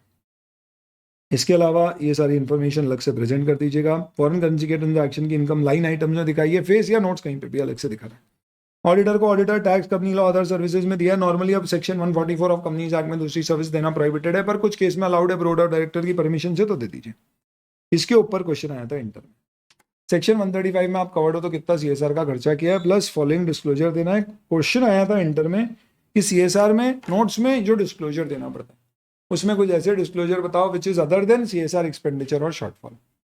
तो आपको सीएसआर की क्या एक्टिविटीज आपने लिए, कोई प्रोविजन अगर आपने बनाया है तो वो प्रोविजन और उस प्रोविजन को कैसे खर्च किया एंड रिलेटेड पार्टी इन्फॉर्मेशन, ये 3 नॉन फाइनेंशियल रिलेटेड इन्फॉर्मेशन है। और बाकी कितना अमाउंट आपको खर्चना चाहिए था, कितना आपने खर्चा है, कितना आपने कम खर्चा है, पिछले साल कितना कम खर्चा था और उसका क्या रीजन है, ये सब अगर आप पे सीएसआर लगता है तो ये इन्फॉर्मेशन आपको देना पड़ेगी। एक्सेप्शनल आइटम हमने डिस्कस किया, ये भी नई इन्फॉर्मेशन है। कारों में आप देखेंगे अगर कोई आपकी इनकम एस्केपिंग असेसमेंट पकड़ में आई है इनकम टैक्स डिपार्टमेंट के द्वारा तो उसे आपको यहाँ डिस्क्लोज करना है। और crypto currency, virtual currency important है, आप समझते हैं क्यों बड़ी चलन में। 3 इन्फॉर्मेशन देना है, इस साल आपने कितना प्रॉफिट और लॉस कमाया, कितना बैलेंस है और कोई एडवांस आपको मिला है क्या किसी और से इसमें इन्वेस्ट करने के लिए। इसके अलावा कंसोलिडेटेड फाइनेंशियल स्टेटमेंट का फॉर्मेट यहाँ पे दिया नहीं गया है। इनफैक्ट कंसोलिडेटेड फाइनेंशियल स्टेटमेंट के लिए कहा गया है जैसा सेपरेट या स्टैंडअलोन अभी अपन ने पढ़ा है वैसे ही कंसोलिडेटेड होगा, एक्सेप्ट 2 चीजें। ए, नॉन कंट्रोलिंग इंटरेस्ट को इक्विटी के अंदर अलग से दिखाना, लाइबिलिटी में नहीं। और नॉन कंट्रोलिंग इंटरेस्ट का कंपनी के कंसोलिडेटेड प्रॉफिट्स में जो हिस्सा है उसको प्रॉफिट और लॉस के बाद अलग से दिखाना, एनसीआई का शेयर, भले ही फिर वो पीओरएल हो या ओसीआई हो, और बाकी पार्ट जो पेरेंट का है उसे अलग प्रेजेंट करना। सोकी के अंतर्गत जब आप बनाएंगे कंसोलिडेटेड फाइनेंशियल स्टेटमेंट तो आखिरी में सोकी में अदर इक्विटी में एक आखिरी कॉलम एनसीआई का आ जाएगा और वो टोटल में ऐड हो जाएगा। तो आप चाहे तो एनसीआई को अदर इक्विटी में दिखा सकते हैं या separate line item on face दिखा सकते हो। फेस में दिखाया अगर आपने सेपरेट लाइन आइटम तो ठीक है, नहीं तो फिर सोकी में अदर इक्विटी में आपको शो करना पड़ेगा। These are your general instructions with respect to preparation of information. और इसी के साथ आपका किसका डिस्कशन पूरा हो जाता है। This completes your complete discussion on schedule 3। बहुत ज़्यादा समय इस पर्टिकुलर चैप्टर पे एग्जाम पॉइंट ऑफ व्यू से कम देते हैं, प्रैक्टिकल पॉइंट ऑफ व्यू से जरूर देते हैं, बट मोर इंपॉर्टेंटली क्योंकि इसमें अमेंडमेंट आए इसलिए I thought this is something which is very important and hence we have covered it in good details. In fact we have revised it in good details is what I should से।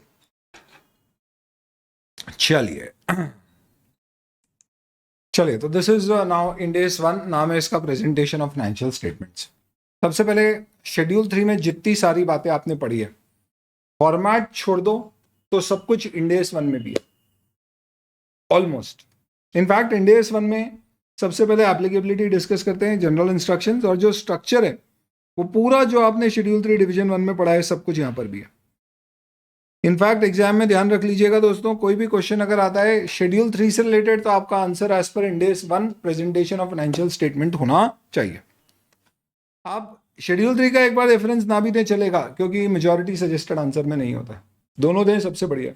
और ये ध्यान रखना कि format related question में सिर्फ schedule 3 का reference दें। इसके अलावा जो चीज़ें वो यहाँ पे हम डिस्कस करेंगे। यहीं पे आपको इस ब्रह्मास्त्र के अपने सिंगल पेजर से ही सब बता देता हूँ। एप्लीकेबिलिटी किसके ऊपर है? All general purpose financial statement prepared will be prepared as per Ind AS। Interim financial statement अगर कंप्लीट बन रहे हैं तो ये इंड AS 1 लगेगा, कंडेंस बन रहे हैं तो नहीं लगेगा। इनकम टैक्स वगैरह में जो फाइनेंशियल स्टेटमेंट, ROC में जो फाइनेंशियल स्टेटमेंट जाते हैं सब जनरल पर्पस होते हैं, तो आप पे इंड AS लग रहे हैं तो एज पर इंड AS 1 आपका प्रेजेंटेशन होना चाहिए। इंटरिम फाइनेंशियल स्टेटमेंट कंडेंस्ड है तो ये नहीं लगेगा, कंसोलिडेटेड फाइनेंशियल स्टेटमेंट के ऊपर भी लगेगा। इसमें इतनी सारी बातें जो हमें डिस्कस करना है, which are termed as general instructions while preparing financial statement. Materiality को डिफाइन शेड्यूल 3 में भी किया गया, बट इसमें अमेंडमेंट हुआ था 2 साल पहले और ज़्यादा डिटेल डेफिनेशन मटीरियलिटी की यहाँ पे दी गई है। हम समझते हैं मटीरियल वो जो यूजर के डिसीजन को अफेक्ट करे, इन्होंने थोड़ा सा इसको एक्सपांड करके ये कह दिया, एनी ट्रांजैक्शन, इवेंट और कंडीशन, ट्रांजैक्शन, इवेंट और information will be treated as material if omitting, obscuring और मिसस्टेटिंग। ऑब्सक्योर का मतलब क्या होता है? आपने इंफॉर्मेशन या तो क्लियर नहीं दी या अलग अलग जगह फैला के दे दी ताकि लोगों का ध्यान एकत्रित ना हो, या आपने इंफॉर्मेशन अलग अलग चीजों को क्लब करके एक में डाल दिया, जैसे CSR के खर्चे और डोनेशन, या सिमिलर आइटम्स को आपने प्रॉपर्ली बाइफरगेट नहीं किया, जैसे पॉलिटिकल डोनेशन और पॉलिटिकल पार्टी कंट्रीब्यूशन और चैरिटेबल पार्टी कंट्रीब्यूशन, या फिर आपने इंफॉर्मेशन किसी तरह से छुपाई, कैसे मटेरियल चीज़ों को इमटेरियल के साथ मिला के डाल दिया, जैसे कि अदर इनकम में, अदर एक्सपेंस में आपने चीज़ें डाल दी। इस तरह से अगर आप इंफॉर्मेशन ऑब्सक्योर करते हैं which could reasonably be expected to influence the decision. यहाँ पे इन्होंने डिफाइन किया डिसीजन किसके? Of the primary users of financial statement. तो primary users of general purpose financial statement, primary user वो है जो खुद फाइनेंशियल स्टेटमेंट बनाने के प्रोसेस में इन्वॉल्व नहीं है, यानी मैनेजमेंट नहीं है। The one who primarily take the decisions based on the financial statement and don't know the intricacies और द इनर डिटेल्स। तो management is not primary user, share holders are, investor are, government is, bank is, ये सब primary user है। इनके decision अगर गलत हो गए क्योंकि इंफॉर्मेशन, ट्रांजैक्शन या इवेंट मिसस्टेटेड, ऑब्सक्योर्ड या ओमिटेड थी, तो माना जाएगा कि वो इंफॉर्मेशन मटेरियल है। तो इमटेरियल चीजों के ऊपर आप इंड AS शेड्यूल 3 कुछ भी ना लगाओ चलेगा, जो करना है करो, किसी को कोई फर्क नहीं पड़ता है, प्रोवाइडेड वो इमटेरियल है पक्का। अब सवाल उठता है मटेरियलिटी कैसे देखी जाती है? It is seen in 2 context, एक नेचर में और दूसरा साइज में। मुझे लग रहा था 70 मार्क्स आना चाहिए, 60 है, क्या रिवाइल के लिए डालूं? नहीं। किसी दोस्त को लग रहा था 40 आना थे, 39 है, क्या रिवाइल के लिए डाले? हाँ। तो मटेरियलिटी हमेशा अमाउंट नहीं होती है। आपको लग रहा था आपको आना चाहिए थे, लेट्स से फॉर एग्जांपल 65, पर आपको आए सिर्फ 40, क्या रिवाइल डालोगे? डेफिनेटली, डिफरेंस बहुत ज्यादा है। प्रोवाइडेड ओवरऑल अपना क्लियर नहीं हुआ या रैंक की उम्मीद है, तो इसका मतलब कहीं ना कहीं डिसीजन मेकिंग जिन चीजों से अफेक्ट होती है वो चीजों को मटेरियल माना जाता है। तो कभी 1 मार्क हो भी सकता है, कहीं नहीं भी हो सकता है, तो it is a matter of management judgment. Ind AS 1 चाहता है कि आप कुछ चीजों का खास तौर पे ख्याल रखें। क्यों? क्योंकि कई बदमाश लोग एग्रीगेशन करके हो सकता है मटेरियल इंफॉर्मेशन छुपा दें। जैसे कि आप हो सकता है चीजों को एग्रीगेट कर दो, यहां पे मैं ऑफसेटिंग की बात नहीं कर रहा हूं, aggregation, political party contribution, charitable contribution, सबको मिला के चैरिटेबल में डाल दिया। लेट्स से फॉर एग्जांपल हमारी पीपी में we have acquired a lot of property, plant, equipment which is vacant land, उन सबको हमने क्या किया? लैंड और बिल्डिंग में जोड़ के डाल दिया। ऐसी चीजें ना करें, ऑब्सक्योर ना करें, उसकी इंफॉर्मेशन यहाँ पे दी गई है। वेरी इंपॉर्टेंट, ऑफसेटिंग के रूल दिए गए। 4 बातें आपको ध्यान रखना है। ऑफसेटिंग का मतलब क्या होता है उससे पहले समझना है। आपकी बुक्स में डेटर और प्रोविजन फॉर बैड डेट आ रहा है, मैंने बोला इसे नेट करके दिखाना है, ये अनिवार्य है, ये ऑफसेटिंग नहीं है, ये तो करना ही है, ये पहला रूल। ऑफसेटिंग का मतलब है एक ही आदमी से पैसे लेना है और उसको देना भी है, क्योंकि उससे मैंने कोई माल खरीदा था और उसे बेचा भी था, तो देना भी दे लेना भी है। अब मैं उसे ट्रेड पेबल क्रेडिटर में दोनों, ट्रेड पेबल और ट्रेड रिसीवेबल में अलग अलग दिखाऊं या नेट करके दिखा दूं, ये ऑफसेटिंग। मैं माल बेचता हूं तो डिलीवरी चार्ज अलग से लेता हूं, तो 500 रुपए की किताब, 100 रुपए कुरियर चार्ज, 100 रुपए as it is courier agency को दे देता हूं। क्या मैं सेल 600 और 100 रुपए कुरियर एक्सपेंस 100 दिखाऊं, या मैं सेल्स ही 500 दिखाऊं? जैसे ट्रेड डिस्काउंट सेल से माइनस होता है, कैश डिस्काउंट नहीं होता है, इसका मतलब ऑफसेटिंग ट्रेड डिस्काउंट की होती है, कैश डिस्काउंट की नहीं होती है। इसके रूल्स बता रहा हूं। कोई भी एसेट पे प्रोविजन बनाए तो उसे उससे माइनस करना अनिवार्य है, ये ऑफसेटिंग नहीं है, ये तो रूल करना ही है। दूसरा, कोई दूसरा इंडेक्स बताता है तो उसके अनुसार ऑफसेटिंग के नियम लगेंगे, जैसे कि डीटीए और टीटीएल को ऑफसेट करना अगर सेम टैक्स लॉज में ऐसा इंडेक्स 12 बताता है तो करना पड़ेगा। कॉमन एग्जांपल आता है, एक ही पार्टी को पैसे लेने देने तो ऑफसेट करो या नहीं, इस पे इंडेक्स 32 लगता है, क्योंकि ये फाइनेंशियल एसेट और लाइबिलिटी है। 32 कहता है दो कंडीशन है, नंबर 1 लीगल राइट है ऑफसेट करने का, नंबर 2 इंटेंशन है ऑफसेट करने का। दोनों कंडीशन फुलफिल हुई तो ऑफसेट करके दिखाना, नहीं तो नहीं।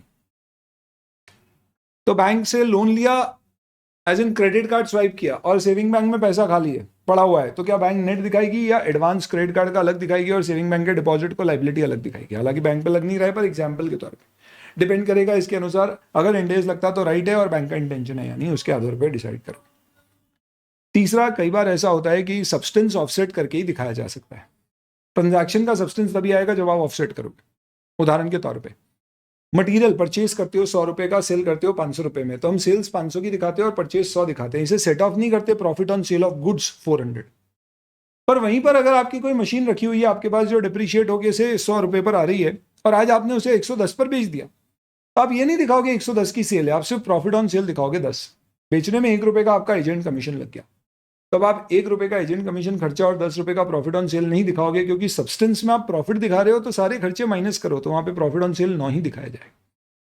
तो जहां सेल के एक्सपेंस सेल से माइनस नहीं होते, वहीं पे profit on sale of PP capital assets के एक्सपेंस उससे माइनस होना चाहिए, क्योंकि सेल्स में हम ग्रॉस रेवेन्यू दिखाते हैं पर प्रॉफिट ऑन सेल में हम प्रॉफिट दिखा रहे हैं, तो सब्सटेंस तभी आएगा जब सारे खर्चे माइनस होकर प्रॉफिट दिखेगा।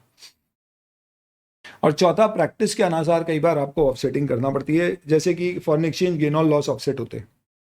प्रॉफिट ऑन लॉस और सेल ऑफ एसेट हुआ है अगर आपका, तो आपने एक पीपी बेचा उस पर प्रॉफिट, एक पे लॉस हुआ है, तो अलग अलग नहीं दिखाओगे, नेट प्रॉफिट और loss during the whole year PP जितनी बेची उससे हुआ है वो दिखा देंगे। तो ये प्रैक्टिस के अनुसार भी है, पर इसमें साफ साफ कहा गया है कि आपको लगता है कि कोई एक पीपी आपने इस साल सेल करी है जिसमें आपको ट्रमेंडस प्रॉफिट या ट्रमेंडस लॉस हुआ है, जिसका नेचर दूसरे प्रॉफिट और लॉस से डिफरेंट है, तो शायद आप उसको अलग से दिखाना प्रेफर करेंगे। तो जैसे फॉर एग्जांपल इस साल आपकी कोई एक पीपी थी जो सरकार ने कंपल्सरी एक्वायर कर लिया और उस पर कॉम्पनसेशन दिया और उस पर आपको भारी नुकसान हुआ है, दूसरी पीपी पे भी हुआ है, तो इसको आप शायद अलग से दिखाना प्रेफर करें। तो ये आपके जजमेंट पे है, डिपेंडिंग ऑन मटेरियलिटी। लेकिन ध्यान रखना दोस्तों, ये जो नियम मैंने बताए हैं आपको, ये कैश फ्लो पे नहीं लगते हैं। ये वाले कौन से?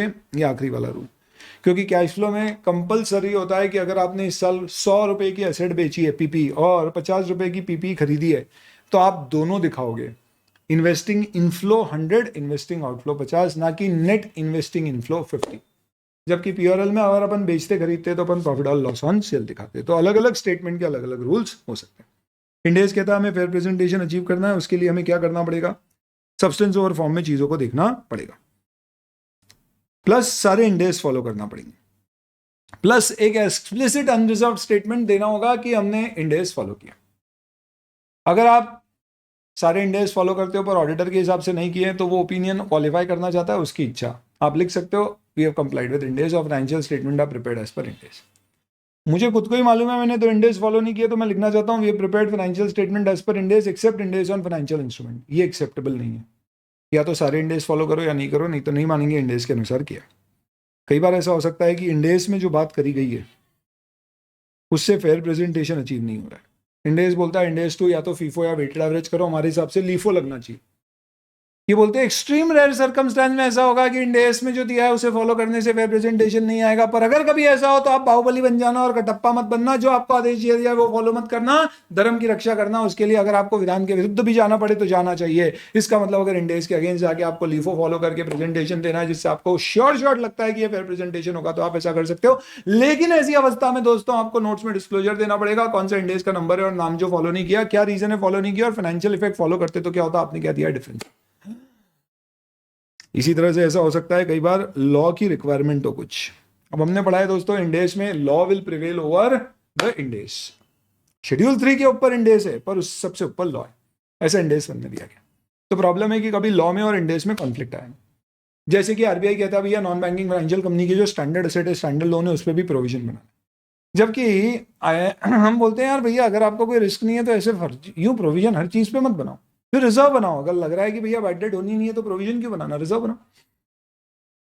पर आरबीआई कहता नहीं, स्टैंडर्ड एसेट पे भी प्रोविजन फॉर बैड डेट बनता है। तो मुझे लगता है आरबीआई की बात मानने से इंडेस का वह वायलेशन हो रहा है। अब मैं क्या करूं? ऑब्वियसली बात है, लॉ को फॉलो करो और इंडेस के डिस्क्लोजर दे दो और इससे फेयर प्रेजेंटेशन अचीव करो, ऐसा आपको करना पड़ेगा। ये एक्सट्रीमली रेयर सर्कमस्टांस में आप करेंगे। गोइंग कंसर्न मैनेजमेंट को असेस करना है, इसका मतलब होता है बिजनेस फाइनेंशियल फोर्सिएबल फ्यूचर, यानी जितना दिख रहा है उतने समय तक। अगर बिजनेस स्पेसिफिक लाइफ के लिए बनाया गया है तो उतनी लाइफ तक। नॉर्मली आपने जो बिजनेस प्लान वगैरह बनाया है उससे आप देख सकते हो कि भैया बिजनेस इतने सालों तक चलेगा या नहीं चलेगा। गोइंग कंसर्न आपने असेस किया और आपको लगा बढ़िया एंटिटी गोइंग कंसर्न है, तो फिर आपको बताने की जरूरत नहीं है we are going concern, assumed है। पर आपको लगा एंटिटी गोइंग कंसर्न नहीं रहेगी तो फिर आपको बताना पड़ेगा entity is not a going concern. और फिर स्टैंडर्ड्स हैं जैसे 105 जो बताएंगे अकाउंटिंग कैसे करना है डिसकंटिन्यूड ऑपरेशन। बीच में लटक गए, यानी कि ऐसा कुछ इवेंट और कंडीशन है that cast material uncertainty regarding entity's assumption on going concern. तो देयर आर इवेंट्स और condition that cast significant doubt over the entity's ability to continue as going concern. तो फिर क्या करेंगे? अगर मैनेजमेंट के पास सॉलिड फ्यूचर प्लान है जिससे प्रूव कर सकता है कि वी विल सेल थ्रू, दुख भरे दिन बीतेंगे भैया कभी सुख आएगा आएगा, ऐसी सिचुएशन में आप लोगों को नोट्स में इंफॉर्मेशन देना पड़ेगी कि भैया ये ऐसा ऐसा है जिस कारण से गोइंग कंसर्न पे डाउट है, पर हम ऐसा ऐसा करेंगे जिससे हम उससे बाहर निकल जाएंगे। एक तुम्हारे काम की चीज बोलता हूं दोस्तों, बहुत ध्यान से सुन लीजिएगा। अगर तुमको कभी एग्जाम में क्वेश्चन आता है, एज अ स्टडी मटेरियल में क्वेश्चन है गोइंग कंसर्न के ऊपर नोट्स ड्राफ्ट करने का, जिसमें कहते हैं कि हमारी एक एंटिटी है जिसके ऊपर बहुत हैवी बाहर से चाइना से कंपटीशन आने लग गया है। क्यों? क्योंकि चाइनीज इंपोर्ट के ऊपर इंपोर्ट ड्यूटी हटा दी गई है। फॉरेन एक्सचेंज रेट अपने आप में क्या होने लग गए हैं? तो फॉरेन एक्सचेंज रेट स्ट्रेंथन होने लग गए, यानी रुपी स्ट्रेंथन होने लग गए, तो इंपोर्ट सस्ते होने लग गए। तो इस कारण से बाहर से खूब माल आ रहा है, मेरा कंपटीशन, मैं लॉस में जाने लग गया हूं, हे भगवान मेरा क्या होगा। मैंने सरकार को बोला, बहुत सारे हमारे सारे लोगों ने जाके सरकार को बोला please please please import tariff लगाओ, नहीं तो हम खत्म हो जाएंगे, बंद हो जाएगी कंपनी, लॉस ऑलरेडी इनकर कर रही है, नेटवर्क अभी पॉजिटिव है, पर चलते रहा तो पता नहीं कब तक चल पाएंगे अगर ऐसे ही चलते रहा।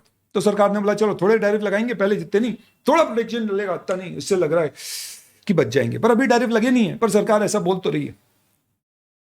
अब बताइए क्या एंटिटी गोइंग कंसर्न है? तो क्वेश्चन ने कहा एंटिटी अपने आप को इस बेसिस पे गोइंग कंसर्न मानती है। Draft a note with the management should give in the notes to accounts, क्योंकि एफआर है, ऑडिट नहीं, ऑडिट होता तो बोलते बताओ आप इसे कैसे रिपोर्ट करोगे, मैनेजमेंट ने रिपोर्ट नहीं किया तो क्या करोगे।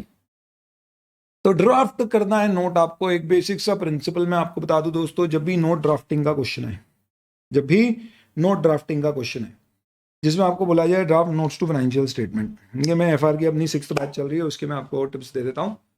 कुछ चीजें ध्यान रखना क्योंकि इसे बहुत फॉर्मली ड्राफ्ट करना पड़ेगा, इसमें ड्राफ्टिंग के मार्क्स मिलेंगे लैंग्वेज के। सबसे पहले जो भी फैक्ट्स ऑफ द केस है क्वेश्चन में दी गई है उसे रिप्लिकेट करना, फिर मैनेजमेंट का क्या जजमेंट है, एस्टिमेट है, और उसके पीछे क्या लॉजिक है ये बताना, और जो जो फैक्ट्स और फिगर्स दिए हुए हैं जैसे कंपनी की नेटवर्थ इतनी है, प्रॉफिट लॉस इतने, वो कोशिश करना कोट करने की। इन सब के अलावा आप बताना है ये ऐसे गोइंग कंसर्न है, और फिर ऑल्टरनेट भी बताना कि इस कारण से हो सकता है कि हम गोइंग कंसर्न। ऐसे आप बनाओगे तो नोट ड्राफ्ट कर पाओगे। क्वेश्चन इंस्टीट्यूट की मॉड्यूल में अच्छा दिया हुआ है, उसको आप प्रैक्टिस कर सकते हो for the purpose of note drafting. This is going concern. Accrual compulsory companies act में भी दिया हुआ है और इंडियस 1 में भी क्या अक्रूवल ही लगेगा, कैश बेसिस अलाउड नहीं है। कंपेरेटिव मिनिमम 1 साल के देना है, इंपॉर्टेंट है, ध्यान से सुन लो। शेड्यूल 3 बोलता है 1 साल के देना है, इंडियस बोलता है मिनिमम 1 साल के देना है। दोनों बोलते हैं कि अगर प्रीवियस ईयर के ओपनिंग बैलेंस कभी रीस्टेट करना पड़े, जो आप पढ़ेंगे प्रायर पीरियड एरर्स में, तो previous year opening balance sheet अलग से और देते, यानी SPL, cash flow, balance sheet और नोट्स टू फाइनेंशियल स्टेटमेंट सब में एक एक प्रीवियस ईयर देना है, और बैलेंस शीट में एक और फिगर आ सकता है प्रीवियस ईयर की ओपनिंग बैलेंस शीट, यानी प्रीवियस टू प्रीवियस ईयर की क्लोजिंग जैसा। तो अगर आपका मार्च 22 करंट ईयर है तो मार्च 21 का प्रीवियस ईयर हो गया, और अप्रैल 20 का previous year opening balance sheet हो गया। अगर कोई रीस्टेटमेंट हुआ है जिससे प्रीवियस ईयर की ओपनिंग बैलेंस अफेक्ट हुआ है, restatement change in accounting policy या प्रायर पीरियड एरर के कारण हुआ है, और मटेरियल वो अपन बाद में डिस्कस करेंगे, इंडेस 1 में उसको डिस्कस नहीं कर रहे। यहाँ पे सिर्फ ये बोल रहे हैं कि ये सारे आपको देना। मैं चाहता हूँ 1 से ज़्यादा साल का कंपेरेटिव देना, दे दो, कोई दिक्कत नहीं। मैं चाहता हूँ P&L 5 साल के कंपेरेटिव दो और बाकी सब में 1-1 साल का ही दो, कोई दिक्कत नहीं है, ये भी चलेगा। बस जितने भी कंपेरेटिव दोगे सारे इंडेक्स के अनुसार होना चाहिए, ये अनिवार्य है। इसके ऊपर स्टडी मटेरियल में क्वेश्चन भी है। नोट्स में भी कंपेरेटिव सब चीजों के देने, और पिछले साल रिलेटेड पार्टी ट्रांजैक्शन 10 थे, इस साल एक भी नहीं हुआ, तो आपको वो current year related party transaction 0, previous year के 10 बताना पड़ेंगे, यानी नोट्स में भी कंपेरेटिव देने। कंसिस्टेंटली फॉलो करें अकाउंटिंग पॉलिसी। चेंज करने का कारण हो सकता है change in nature of operation, index change हो गया, या बेटर प्रेजेंटेशन के लिए। लॉ वाला एक्सेप्शन यहाँ लिखा नहीं है, पर लॉ तो सर्वोपरि है, तो उससे सब पर कुछ भी नहीं है। इंडेक्स एट में आगे देखिए। रिक्लासिफिकेशन और रीस्टेटमेंट आपको कब करना पड़ेगा? तो रिक्लासिफिकेशन ओसीआई से पीआरएल में ले जाना होता है, या प्रीवियस ईयर में कोई एक्सपेंस का हेड गलत हो गया तो उसे रिक्लासिफाई करके सही कर सकते हैं। रीस्टेटमेंट कब होगा? कोई एरर मेथा पड़ी है या चेंज इन अकाउंटिंग पॉलिसी किसी पर्टिकुलर स्टैंडर्ड में रेट्रोस्पेक्टिवली करना है, फर्स्ट टाइम अडॉप्शन में। इन सब केसेस में अगर प्रीवियस ईयर की ओपनिंग बैलेंस शीट बनाने की जरूरत है, जब मटेरियल इफेक्ट प्रीवियस ईयर के ओपनिंग रिजर्व या एसेट लायबिलिटी के बैलेंस पे पड़ रहा है, तो बना के देना पड़ेगा। ध्यान रखना, सिर्फ प्रीवियस ईयर की ओपनिंग बैलेंस शीट देने की जरूरत है, प्रीवियस टू प्रीवियस ईयर के P&L देने की कहीं पर भी जरूरत नहीं। बाकी इन सब के ऊपर इंडेस 8 और अदर डिस्कस करेंगे। एक इम्प्रैक्टिकेबिलिटी एग्जाम्पशन जरूर आप पढ़ सकते हो, इंडेस 101 में अच्छे से और समझ में आएगा। कभी आपने कहा कि हम अकाउंटिंग पॉलिसी चेंज कर रहे हैं, तो अब आपको उसे चेंज कब करना पड़ेगा? रेट्रोस्पेक्टिवली, पीछे की डेट पे जाके। अब जब आप रेट्रोस्पेक्टिवली पॉलिसी चेंज करोगे तो ये सोचना होगा कि शुरू से नई पॉलिसी लगाता तो क्या होता। तो लेट्स से फॉर एग्जांपल मेरी अकाउंटिंग पॉलिसी थी जो मैं पिछले 3 साल से फॉलो कर रहा हूं, और आज मैंने उसको रेट्रोस्पेक्टिवली चेंज कर दिया। तो let's say I was following the accounting policy of FIFO measurement, अब मैंने वेटेड एवरेज कर दिया, तो रेट्रोस्पेक्टिवली करना पड़ रहा है। तो पिछले साल, उसके पिछले साल, ऐसे सारे सालों के स्टॉक पे इम्पैक्ट आएगा। पर मुझे लगता है प्रैक्टिकली मैं नहीं जा सकता पीछे की डेट पे नया स्टॉक निकालने। तो बोलते हैं if it is impracticable then to the earliest possible date you can apply the calculations and do it. तो आपको लगता है मैं ज़्यादा से ज़्यादा ओपनिंग स्टॉक इस साल का रीस्टेट करके निकाल सकता हूँ नए मेथड से, उससे पीछे नहीं जा सकता।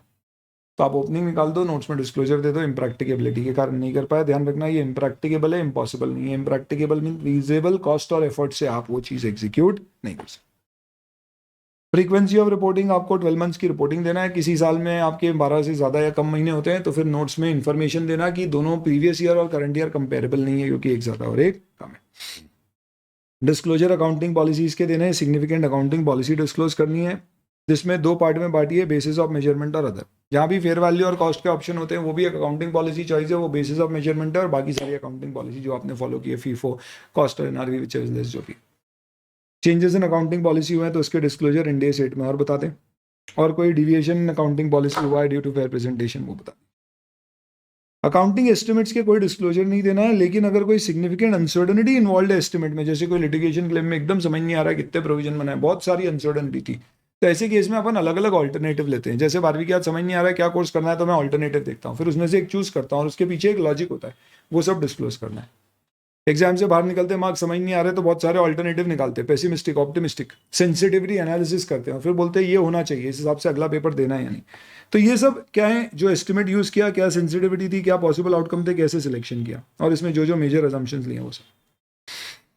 कैपिटल मैनेजमेंट, कैसे आप क्वालिटेटिव और क्वांटिटेटिव कैपिटल मैनेज करते हो, जैसे कि बैंक्स के केस में कैपिटल एडिक्वेसी रेशियो होता है, आप लोग भी कुछ ऐसा फॉलो करते हो क्या? Something of that stuff you have to give. Management of both the above aspects, और कोई रिस्ट्रिक्शन आपके कैपिटल पे, और अगर है तो उस पर कोई वायलेशन हुआ है क्या, जैसे एफडीआई आपके यहाँ अलाउड नहीं थी और ले ली आपने, इस तरह की कोई चीज़ है। पुटेबल फाइनेंशियल इंस्ट्रूमेंट अगर कोई है तो इंडेक्स 32 के अंतर्गत डिस्क्लोज करे। Propose dividend, arrears of preference dividend disclose करे, ये इंपॉर्टेंट है। इंस्टीट्यूट नॉर्मली ऐसे इंडेक्स में जो आने इंपॉर्टेंट नहीं होते, या तो अमेंडमेंट या आखिरी में जो दिया होता है वो पूछ लेता है, क्यों? क्योंकि उसको मालूम है कि भैया ये बच्चे ने शायद छोड़ा होगा, क्यों? क्योंकि पेपर बनाने वाला पेपर सेटर भी कभी स्टूडेंट था, सास भी कभी बहू थी, पेपर बनाने वाला भी कभी स्टूडेंट था, आर्टिकल भी कभी सीए होगा सीए भी कभी आर्टिकल था, क्या होता है। तो बैलेंस शीट के फाइनेंशियल स्टेटमेंट में, नोट्स में आपकी कंपनी का प्रेजेंटेशन करेंसी क्या है, तो रुपीज में बनाया तो लिखना पड़ेगा। रजिस्टर्ड कहाँ पर हो आप, आपकी कंपनी कहाँ रजिस्टर्ड है, आपका डोमिसाइल कहाँ है वो बताना पड़ेगा, रजिस्टर्ड एड्रेस देना है। आपकी होल्डिंग और अल्टीमेट होल्डिंग कंपनी है तो दो, नेचर ऑफ ऑपरेशन क्या है, मैन्युफैक्चरिंग सर्विस क्या है, और कोई स्पेसिफिक लाइफ के लिए बनी है कि भाई हमारी कंपनी रोड बनाने के लिए बनी थी सरकार के लिए, और जैसी रोड बनेगी हम हैंड ओवर करके बाहर हो जाएंगे, तो ये पर्टिकुलर पर्पस के लिए बनी है, तो उसका डिस्क्लोजर देना पड़ेगा। बैलेंस शीट में, balance sheet, statement of profit loss में स्टेटमेंट प्रॉफिट लॉस कंसोलिडेटेड बना रहे हो तो इनमें स्टैंडअलोन लिखना जरूरी नहीं है, आप चाहो तो लिखो, नहीं लिखना है तो नहीं लिखो, पर कंसोलिडेटेड में कंसोलिडेटेड लिखना जरूरी है।